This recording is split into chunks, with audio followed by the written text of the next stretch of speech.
साथियों, आज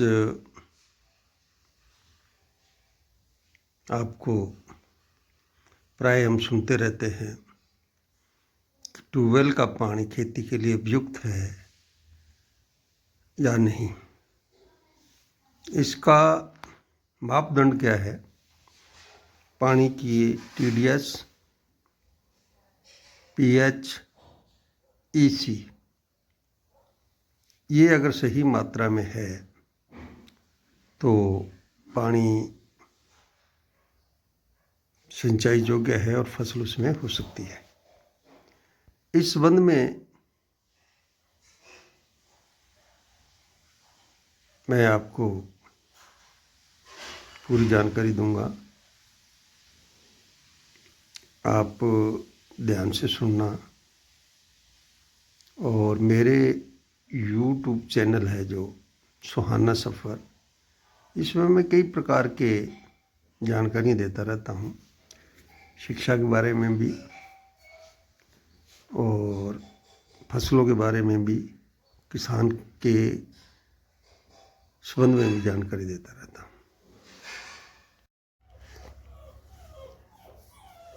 हम खेती में जो पानी यूज़ करते हैं, अंडरग्राउंड वाटर ट्यूबवेल के माध्यम से निकालते हैं, उसमें TDS क्या होता है? इसका फुल फॉर्म होता है टोटल डिसॉल्व्ड सॉलिड। ये क्या होता है? जो पानी में घुलनशील विभिन्न प्रकार के पदार्थ पाए जाते हैं, वो पानी के TDS को प्रभावित करते हैं। पानी में साल्ट भी होते हैं, रासायनिक साल्ट होते हैं, जो मिनरल्स भी होते हैं जो एक पानी में उपयोगी हैं और आदमी के लिए भी पीने वाले पानी के लिए भी उचित है। और कुछ TDS को प्रभावित करता है जो मनुष्य पानी को प्रयोग में लाकर वापस छोड़ देता है, वो ज़मीन में चला जाता है और उस पानी में मिल जाते हैं।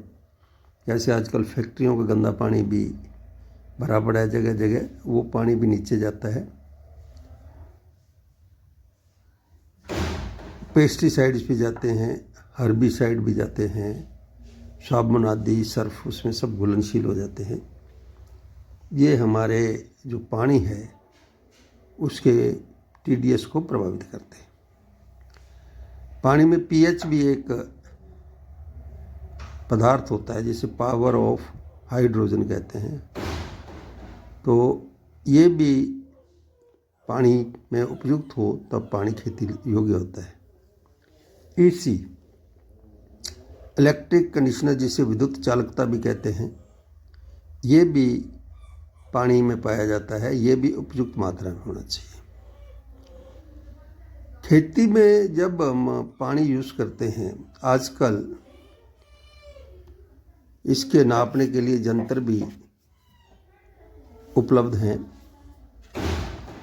और वो ऑनलाइन मंगवाए जा सकते हैं। पानी का जो TDS है, खेती के लायक ये उचित 400 से 600 तक अगर TDS है तो उसमें खेती की जा सकती है, और 400 से 500 तक है तो वो एक बहुत अच्छा पानी है जिसमें हम दालें, मूंगफली आदि सब फसलें ली जा सकती हैं। और इसका जो pH होता है वो 8 के लगभग होना चाहिए। इससे ज़्यादा होने पर पानी खेती के लायक नहीं रहता, उसमें कुछ कमियां पाई जाती हैं। खेती पूरी विकास नहीं करती, पूरा उत्पादन नहीं देती। ये बातें सब पानी में पाई जाती हैं।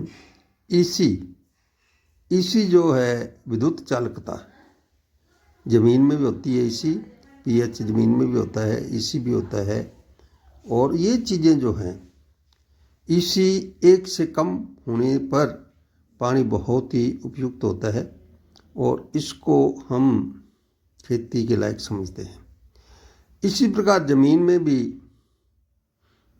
उसकी अगर हम मिट्टी की जांच करवाते हैं, उसका pH मान होता है, EC होता है।